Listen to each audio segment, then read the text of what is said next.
dudes? It's good to be back. I know it's been a minute and a half. I know, for real.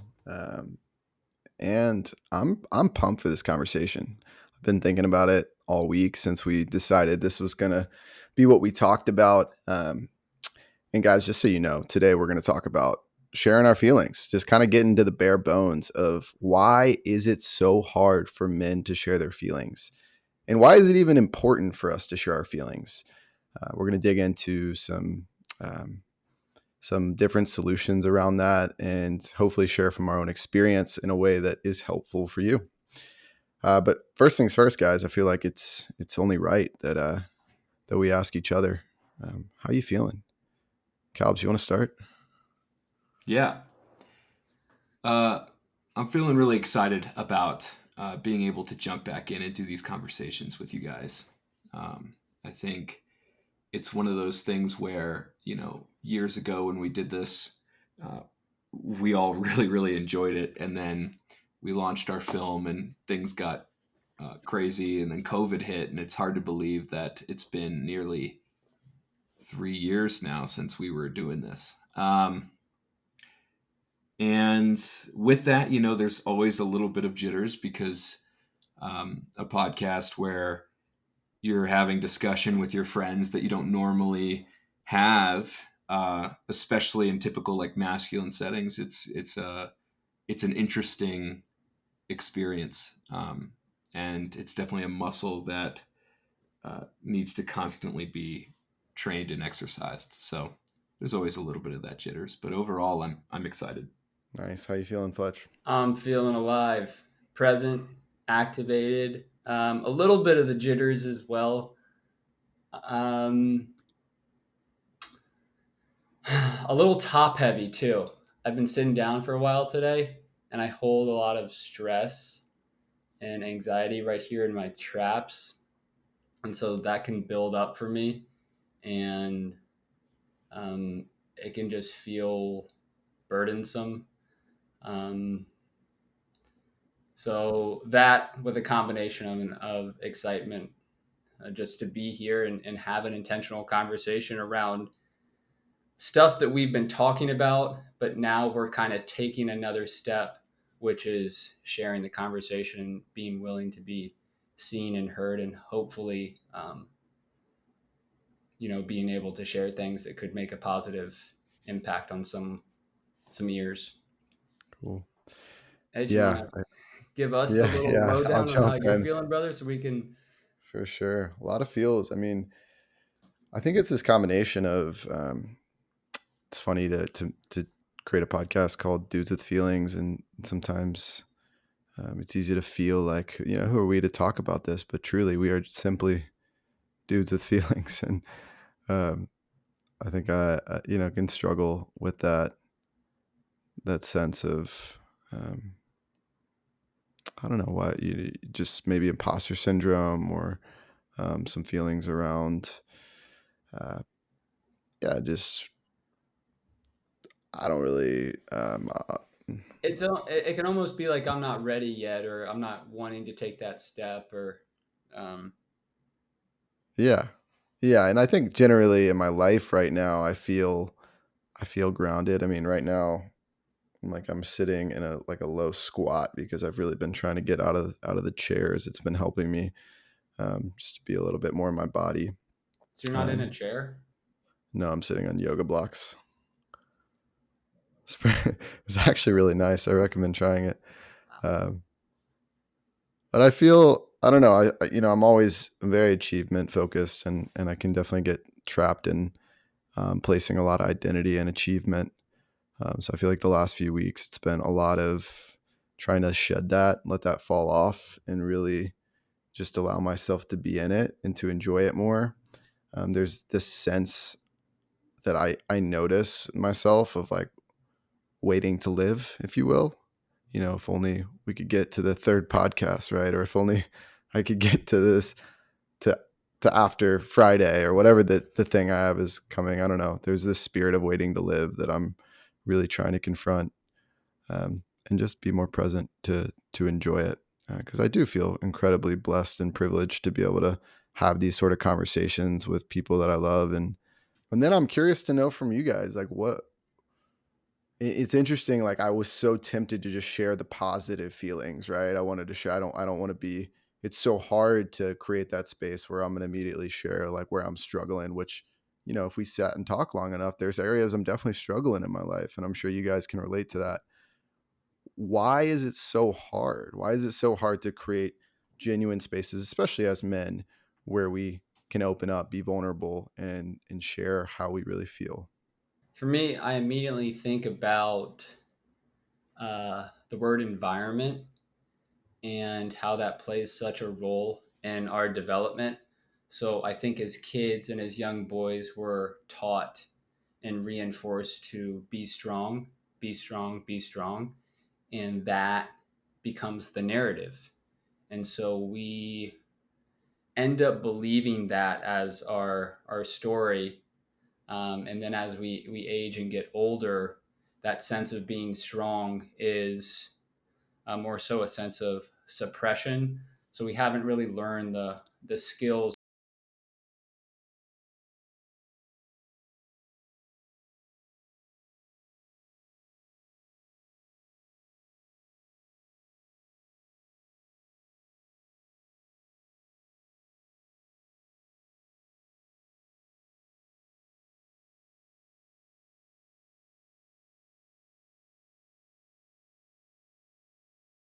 and all these feelings, right? We were all living together in this house, and there was a lot of testosterone in the house.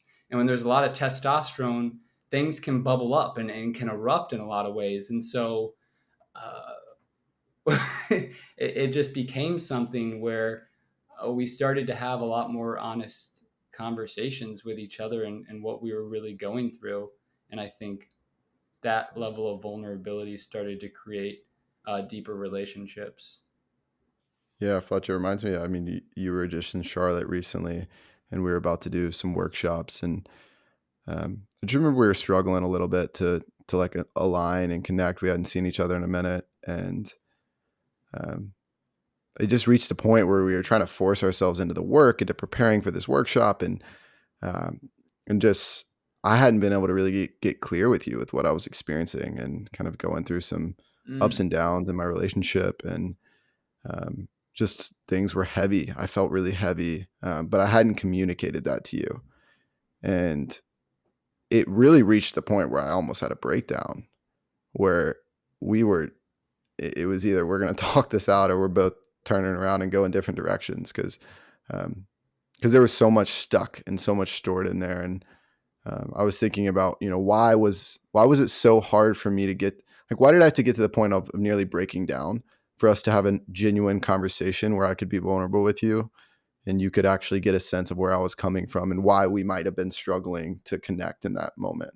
mm, Um, and one thing I've noticed about myself is I assume if people don't ask the question and the space isn't created, I assume that people don't care. And one thing that I've noticed, and I've noticed in a lot of men, and the research backs this up, is a lot of men want to share their feelings. There's a genuine desire to share the feelings, but they lack the trust to know who to share them with, to who to share their feelings with, or how to share them. And I think that's something that I've noticed I can struggle with is I'm not going to claim the space. I'm not going to make that a priority for me to share my feelings. Sometimes it feels selfish. It feels self-centered even. Um, and so unless I'm asked the perfect question, I'm honestly going to hold it in. And something I'm working on, that was just something that was, I don't know, coming up for me in your share. It's interesting. Do you guys feel that? Do y'all feel like you're able to claim a space to share your feelings, or do you feel like you really need someone to prompt you into that? Well, like in the men's groups, like we always talk about this, like what is the version of yourself that you're presenting to your friends? Because a lot of men have this narrative inside of them that's like, I don't have any close friends. I think, there's a staggering statistic out there where the majority of men can't identify in having a single close friend. And so I want to know why is it that men try to have an unimpeded image to other people? Like an unaffected image to other people through conflict, or through their own personal struggles? I think that's a great question, because it goes into masculinity, and you know it's something that lives inside of us men, and makes us men, is the just that masculine energy. And I think a lot of times that masculine energy gets heightened and used in really unhealthy ways, where we end up um, masking the real authentic versions of ourselves. So we present ourselves in this way in which we think we need to be presenting ourselves. Um, and society and people end up uh, like they end up reinforcing it. So it becomes a cyclical cycle in a lot of ways of how men behave.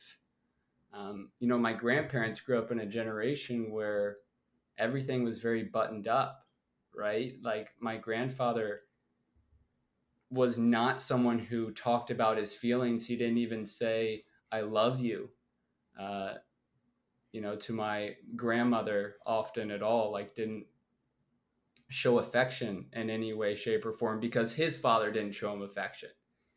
And when it can get passed down, right? It can get handed down through generation and generation. So I think it starts with culture, and I think it starts with defining who you are and defining what version of you that is true and honest um, to yourself, really. Yeah, and just to build off that, I feel like for me, and I think a lot of people can relate to this feeling of imposter syndrome, right? Like in being in the wellness health space, right? There's this image I know I want to project of the healthy, fulfilled life that I'm living. And I know sometimes for me that means, well, then if you're not feeling that or you're feeling unfulfilled, you need to be careful on how you share that, because that can lead, or if I start to believe that, then I start to doubt my own work. And so that's something I've wrestled with internally. And I look at a lot of people in positions of influence, especially coming from the Christian faith tradition, like pastors, for instance, who feel that they need to show up perfect, Mm. right? And there's this pressure they put on themselves to show up perfect. And where I think I find solace and peace is knowing no one's asking me to show up perfect. No one's asking you guys or the listeners or whoever to show up perfect. In fact, people don't relate to perfect people, right? People relate to authentic people that show up genuinely as they are, that are willing to admit where they're struggling. One of my favorite quotes from John Maxwell is, um, if you want to build influence, tell people what you've accomplished. If you want to create impact, tell people where you failed. And so that's something I'm trying to take to heart too, is just, well, be willing. Like if you're struggling, man, someone relates to that struggle. People don't relate to, wow, I'm doing the best I ever could do. I feel great, grounded, fulfilled, all these beautiful things. Um, Yet there's still that voice. It's like, well, be careful what you share. You may dim your own impact. Yeah, I do think when you I do think you connect closer to people when you do share your struggles and you do share your pains. But I also want to challenge that a little bit, because I think growing up as a man or growing up as a boy, um, you get glorified for your accomplishments, not for your failings. Mm-hmm. And I do think that there is this sense of you can't share your struggles. And if you do, it's a sign of weakness or a sign of failure in your masculinity. So um, I do think I guess, if both are true in this situation, then that means I think there's a lot of willingness to, or I guess a lack of willingness and understanding of connecting with other people. Because I do think sharing flaws, sharing imperfections, not getting defensive when someone Mm. challenges your line of thinking is a important tool to connect with people. But I do think that a lot of people hesitate to do that because they don't they don't feel as though that's fitting the mold of being a success, or being accomplished as a man. Because being a man is like the only thing, the only like ideology you have to earn, or like identity element that you have to earn, right? Like women grow up and they're women, like they don't have to earn their womanhood the way a man has to earn their manhood. So I do think there's that sense of if I fail, who am I? What am I? Am I I might even challenge contributing to that the world? though, Mackenzie, because I'm not a woman, so I'm not sure that I can or I know what it's like to necessarily earn womanhood or get that sense of respect that certain cultures and people will deem when a woman reaches a certain age. I know that there are definitely celebrations where it is like a certain age or um, responsibility where like a woman really enters womanhood. Um, but while you were talking, I really started to think about the mold, and then I started to think about uh, role models, like the importance of having people in your life when you're young, like a young boy growing up and learning what it means to be a man, as we all are. Um, Having role models who are paving the path and showing you um, what it is, like healthy ways to be a man, I think is so important. So if there's anyone that it's coming up for you guys right now, I'm really curious to hear of people who you feel like you've been able to draw back on and say, oh, those people have impacted me in a certain way and I've looked up to them. Yeah, I mean, I think it starts with the people who teach us how to speak, right? Those are the people that are shaping our worldview. Um, and so for me, it's got to start with my parents. And it's interesting to think about, and I like, it's really helpful to think about influences, right? Who influenced my idea of masculinity? Who influenced what it means to earn manhood or to be a man? Because I do think some of that influences our willingness to share or be vulnerable. Um, I know you guys, I'm sure, have been influenced too by my dad, Hodge, who I think breaks the mold a bit. And I'm really blessed to say that. And I think he's a very vulnerable man at this point in his life. He's willing to shed a tear, expressing gratitude in front of a crowd, and says he wanted to raise poets. And just a little context, I grew up with 4 brothers, so there was 5 of us in the house, all boys. We called it Camp Testosterone, but in the midst of all this testosterone and competition and just intense male energy, there was always this acknowledgement from my father of him pushing us to write, to be poetic, to express our feelings, to talk about what your low or high point it was during the day, which I'm so grateful for, because it does feel like, like learning how to play tennis. Been obsessed with tennis lately.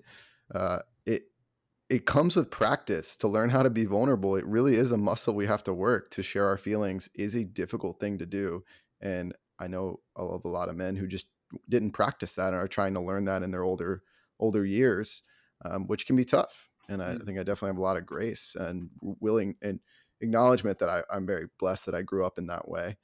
Um, and I had a mom who put a lot of pressure on physical appearance. And I struggled a lot with body dysmorphia, of what the body of a man was meant to look like. And this idea of strength and needing to be stronger. Always, you need to be lifting more weights. And like, there was never an okay, like I had to earn my manhood through my physical form, which is an area where I've struggled in that. Not so much in the expressing of the feelings, but really in trying to earn manhood in how I look and how I appear to the world. Do you know what the Adonis complex is, HD? I can't say I do.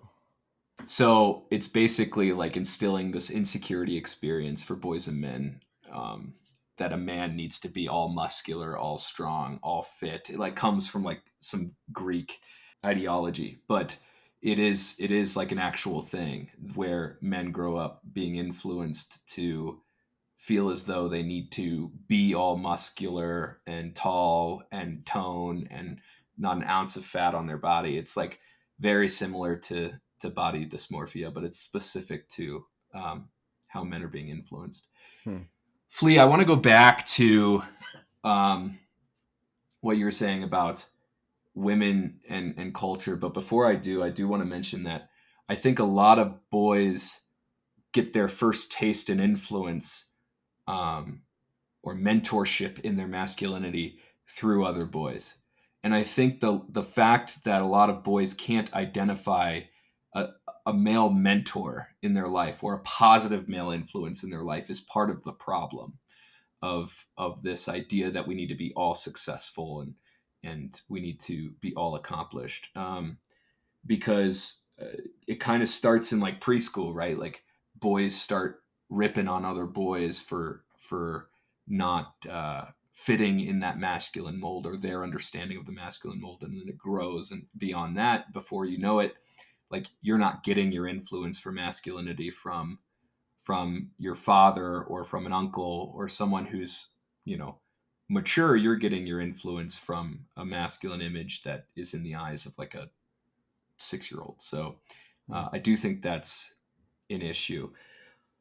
But going back to like in talking about the women not earning their womanhood versus men not earning their manhood. So for the past like 50 years, there's been this big women's movement of, women going to the workplace, women getting higher education, women joining the workforce in these numbers that we've never seen before. I mean, women are catching up to men in the annual pay. Every single year, it's getting closer and closer. And within the next decade or two, they're on track to surpassing us. There's an issue or an underlying factor in that, which is, I think, goes to the heart of this conversation of men have to earn their manhood and be seen as a masculine man, whereas women don't. And it's the roles we place ourselves in certain occupations. So like men are way more likely to be engineers, way more likely to be in manual labor, whereas women tend to be in more heel-based jobs. Richard Reeves actually wrote a book, of Boys and Men, where he talks about this. And these heel jobs are nursing and education and more personalized occupations where it's a person-to-person interaction. And these primarily masculine jobs of being an engineer or a mechanic or whatever are slowly kind of shrinking due to automation, AI, and also with women being kind of socially accepted in those more masculine roles or embraced in those more masculine roles. Whereas men, there's this stigma if you're a male and you become a nurse, or you're a male and you become a teacher. That's why the difference, the gender difference between female teachers and male teachers is so stark. There's still this like prosecution that men get when they do something that's aligned with like the feminine or like a more female occupation. So I think there's a difference here where women are encouraged to seek more opportunity, whereas men are almost prosecuted if they decide to seek a different occupation that doesn't fit the conventional gender norm. So that's why I'm saying, like, I think women don't have to earn their feminine qualities as much as men have to earn their masculine qualities. And that's not so to that's kind of where my argument was coming from. Yeah, sorry to interrupt. Just was saying not to ignore the many things women have to deal with that men don't. And just as an addition to that, I think that's an interesting point to think about. Yeah, I even think about like the just what is it? What's the female party they have when you like reach a certain age? You just have the party and you're like endowed into womanhood. I think this is mostly for wealthier women or people who come from means. Deb parties, Like a Deb balls. quinceañera? I think that's more in the Latin culture. Although those But are yeah, it's when you are the entering best womanhood. parties. Yeah, I mean, but you think about like the motivation behind it, right? Like, what is it? What are we celebrating here?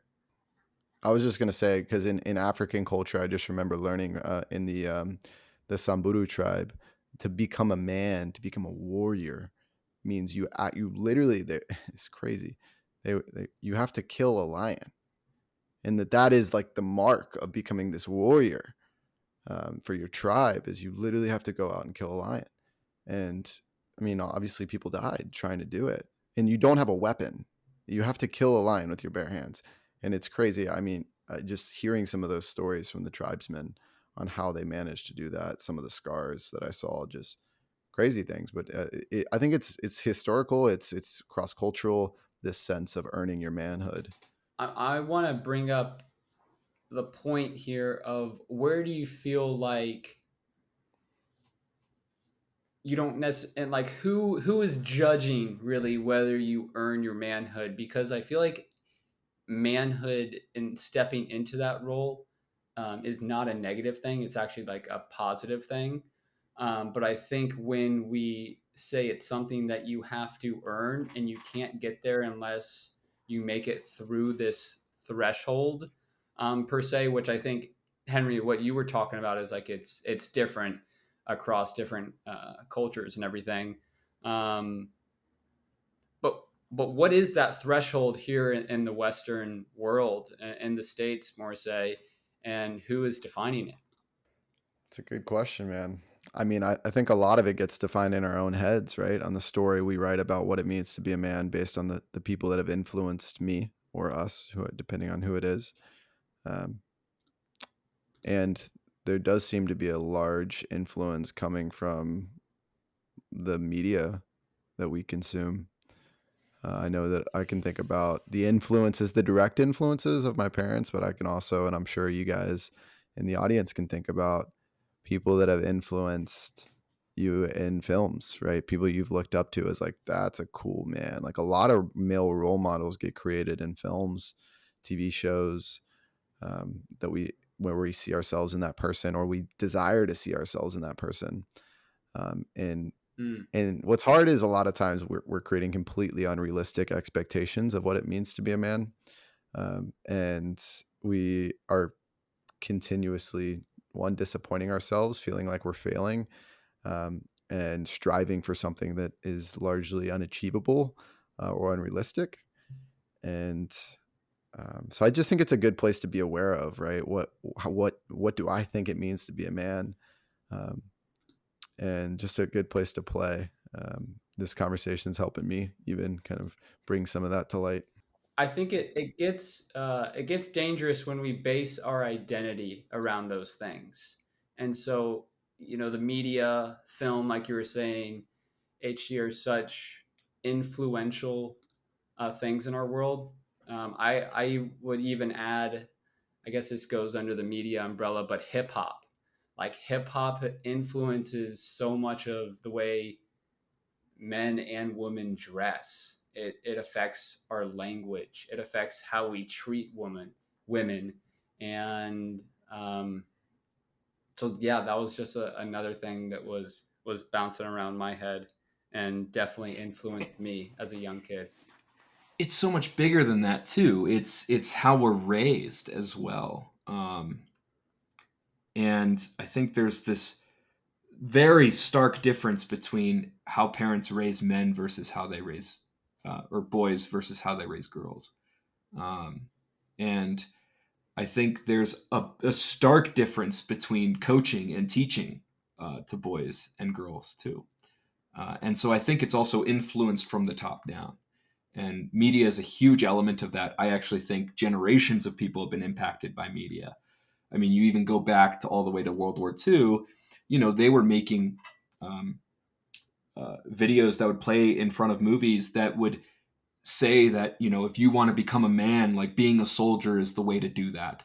And that was kind of the start of modern media influencing the masculine image and what the masculine image is. And so I do think, going back to like what makes a man, there are actually like markers of success that have been studied about what makes a man, being able to provide, being seen as a leader in the workplace, things like that definitely influence these markers of success.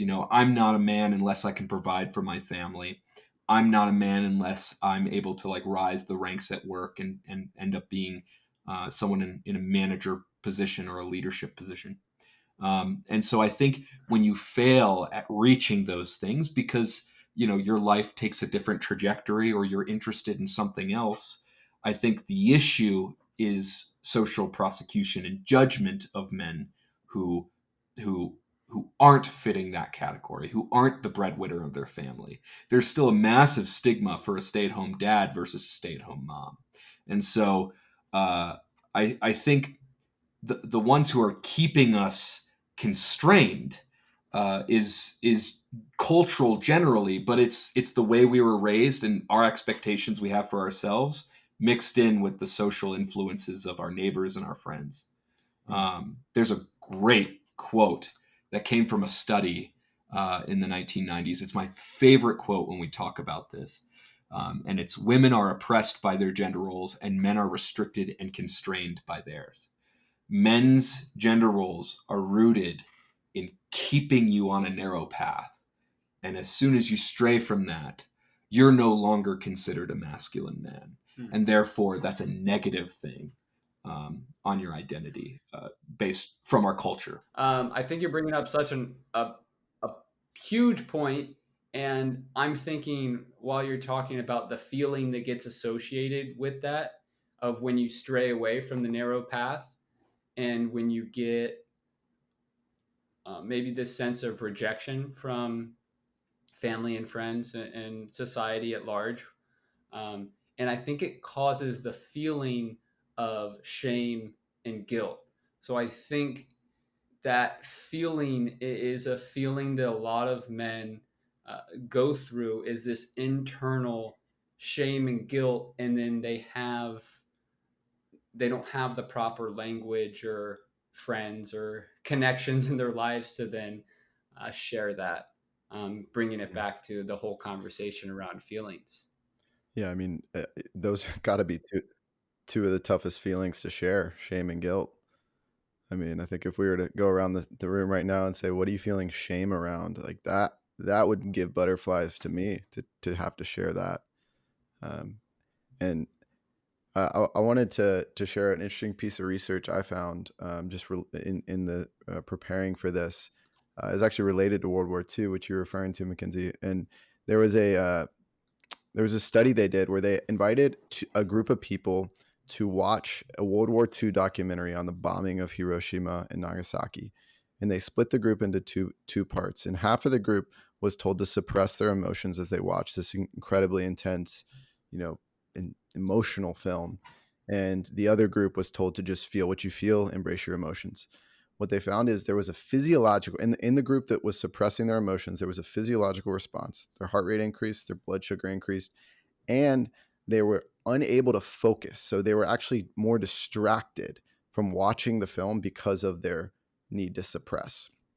And this struggle, these hard emotions, the guilt, the shame, the sadness, like suppressing that emotion, not only does it create a physiological response, which can lead to anxiety and depression, it actually can make it really hard for us to focus, which I thought was really interesting and not something I had thought about much. And especially for men who are productive, growth-minded, oriented, achieving, hardworking men, right? It's literally taking away the energy that you're trying to apply to whatever it is you're working on and applying it to suppressing emotions that need to come out. And it's making it so your mind can't focus as well. And we're actually more distracted in the act of suppressing than we would be if we actually just let some of those emotions out, which I thought was super interesting. I hadn't thought about it in that context. Absolutely. I think a lot of our modern masculine ideology is rooted out of World War I and World War II.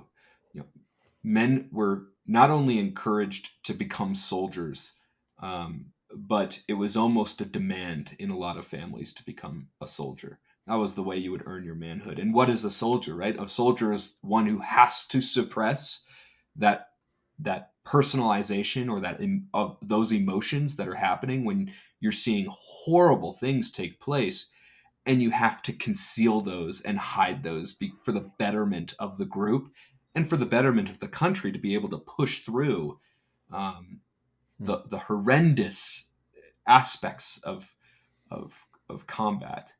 And I think that created this sense of fathers influencing children, that first generation of fathers coming home from the war and then raising kids, teaching their boys the only thing they knew, which was how to be a soldier.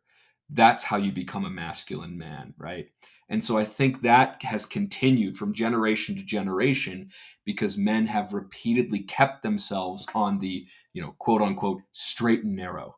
And so I think that's something that carries through today as to why men aren't conditioned the way women are to express and verbalize and articulate how they're feeling.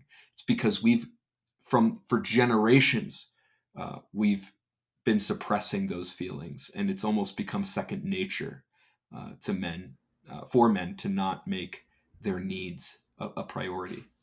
So, Henry, you said something, and McKenzie, you're speaking to this as well, like very beautifully, which is this whole idea of feeling your feelings.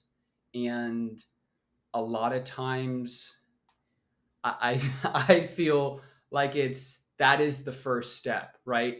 Men do well with like practical steps, and they do well with uh, directions, and so getting like super practical with, okay, what is my step one, right? Step one, I believe, is sitting with yourself, and sitting with yourself is another way of sitting with your feelings and starting to get comfortable with feeling your feelings. It is a gift that you can feel. A lot of times we are numbing our feelings, right? Especially as men through alcohol, weed, all these different substances. We're numbing our feelings, but our feelings make us human. Our feelings make us alive. And so step one, feel your feelings. And a way you can do that, and a way that I have practiced it, is literally sit your butt down. Don't focus on meditating, don't focus on any sort of breath work, but ask yourself, what am I feeling? And then feel that feeling right there. And then after, just give yourself a pat on the back, like a mental pat on the back, or it could be a physical thing that you do to yourself. But right there, I think is like the first step you can take, and it's such a huge win. Yeah, that's so good, man. The only thing I would add to that, and something that's been helpful for me, and I think I can speak for you too, Fletch and McKenzie, um, is when you write them down, the research shows it's just as effective as speaking it.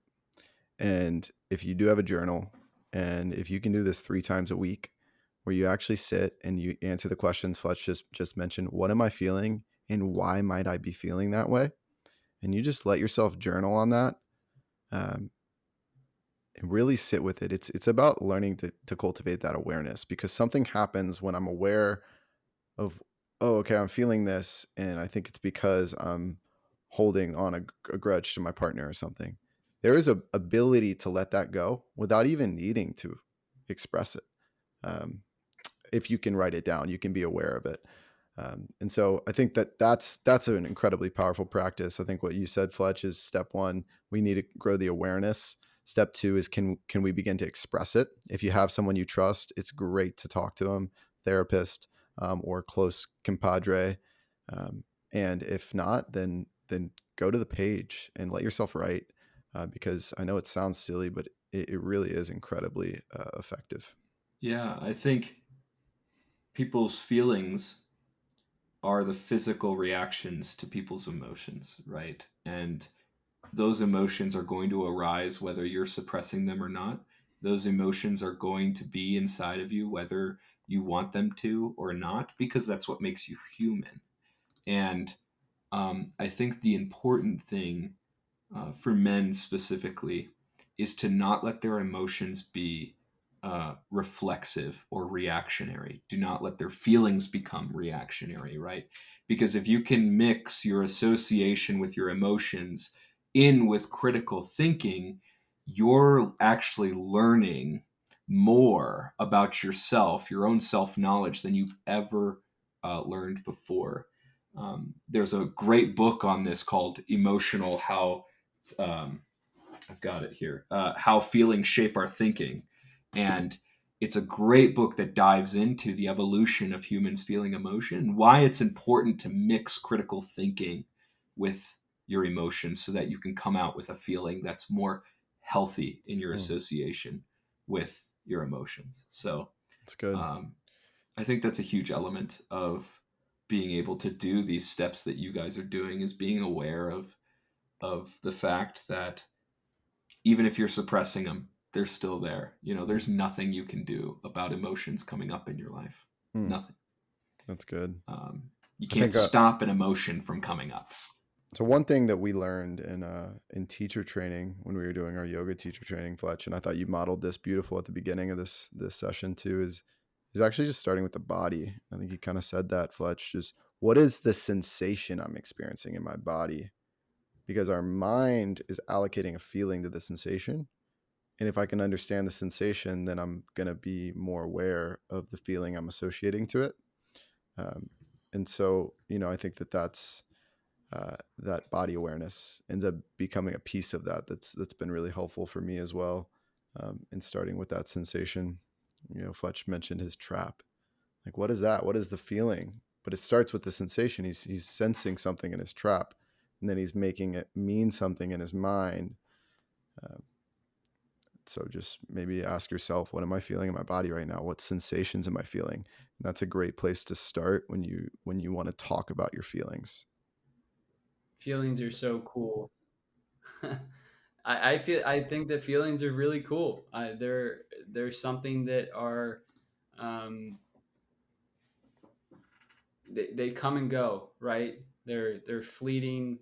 Sometimes they're so intense that they feel like they have like hijacked our bodies, and are running our programs. And I think the more you can just get in touch with them, the more you can feel them, the more you can talk about them, the more you can engage with them, and create a really healthy dialogue with yourself. So HD, you mentioned journaling, you mentioned a therapist, you mentioned a close friend. Engage with your feelings is such a cool thing, and I think that is something we're trying to shed light on via this podcast. Is this stuff doesn't have to be taboo. It's not out there. It lives in all of us, and we're shining a different colored light on it. All right, so I'll ask y'all at the end, same question we asked at the beginning. Maybe one word, if you can. How you feeling? Seen. Heard. Grateful. Always good to rally with you boys. Until next time, peace. Thanks so much for listening, guys. I hope that was valuable and insightful. And before you go, do whatever you got to do today. I want to share something with you that I'm really excited about. On January 21st to 26th, we are hosting Peaceful Warrior, a men's wellness retreat to El Salvador. This is going to be an amazing group immersive experience, digging into a lot of these topics on what it means to be a man and a healthy man in the world today, a whole person. We're going to be moving, we're going to be eating well, we're going to be sharing a lot of meaningful experiences together. There's so much more to say about it, but go do your own research. You can find more at yournextretreat.com. Can't wait to see you guys there, and have a beautiful day. Peace and love.